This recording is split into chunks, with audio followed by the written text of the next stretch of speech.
Photo by Ed Zurga, Getty Images. With 3 games to play, the Texas Tech basketball team controls its fate in the Big 12 regular season race. If the Red Raiders can win out, they will be guaranteed a share of the Big 12 title for the first time in program history. But all 3 games are going to be tough tests, beginning with today's showdown, with TCU in FT Worth. That's because the Horned Frogs enter as a truly desperate team.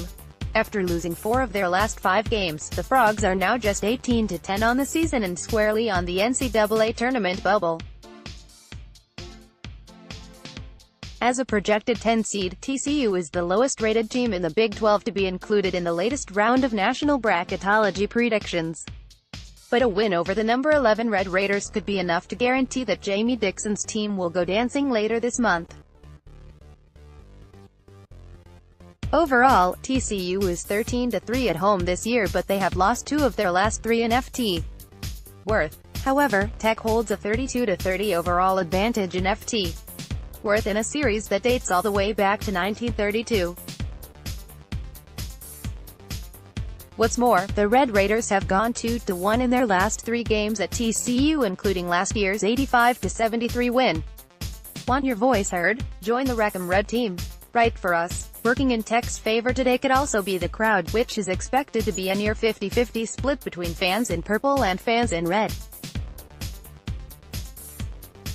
But in order for Chris Beard's team to stay atop the Big 12 standings, the mistakes we saw in Wednesday night's OT win over Oklahoma State must be corrected. Let's take a look at what Tech must do today in order to come away with another win in Cowtown.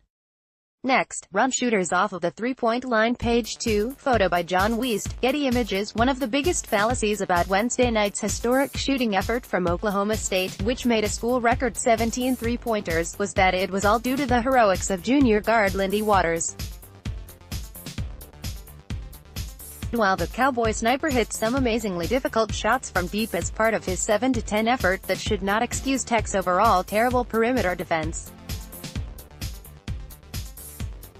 All night, the Red Raiders seemed to forget how to switch on ball screens, as the lack of communication between defenders often gave OSU shooters just enough room to get their shot off. Tech also seemed to struggle with defensive rotations, especially when OSU was able to drive the ball into the paint and kick it out to open shooters. What made those mistakes so baffling was the fact that Tech is one of the best perimeter defensive teams in the nation. Even after allowing OSU to shoot 53.1% from deep Wednesday, Tech still ranks number 8 in the nation against the three-pointer, allowing just 29.6% overall. TCU is only an average three-point shooting team at 34.6% on the season, 6th in the Big 12. The 2 players Tech must closely check are Kua Anoa and Desmond Bane, who have combined to hit 46.7% of their team's 216 three-pointers on the season.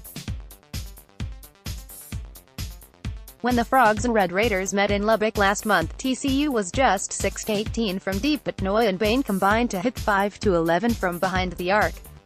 Today, Tech must do a much better job of running shooters off of their spots and communicating on defense in order to assure that Wednesday's barrage from OSU was nothing more than an anomaly. Next, keep J.D. Miller in check. Page 3, photo by Daryl Omi, Getty Images. Most Big 12 games are decided by which team's X-Factor asserts himself. For TCU, that player is 6'8" forward J.D. Miller. While point guard Alex Robinson is TCU's catalyst and Kua Anoa is their best all-around player, Miller has the ability to come up big as well. Averaging 11.3 points per game, the senior has hit double digits in 10 Big 12 games and is coming off of a season-high 24 points against West Virginia.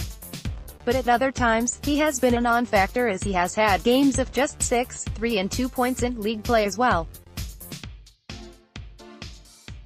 And in Lubbock, he was unable to get going. Shooting just 2-4 from the field, he scored a mere 8 points and looked like a virtual spectator as Tech ran TCU out of the arena. That is not likely to be the case today.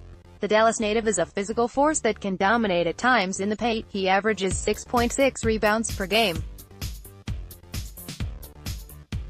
It will be important for Lawrence Diaz to bring his customary intensity to this matchup because he will need to be able to match up with Miller down low. Look for Tech to try to make Miller a jump shooter. He shoots just 25% from three-point range. The key will be to keep him off of the glass and make him find his offense as far away from the rim as possible. If they can do that, the Red Raiders might be able to make certain that TCU's X factor is a non-factor once again.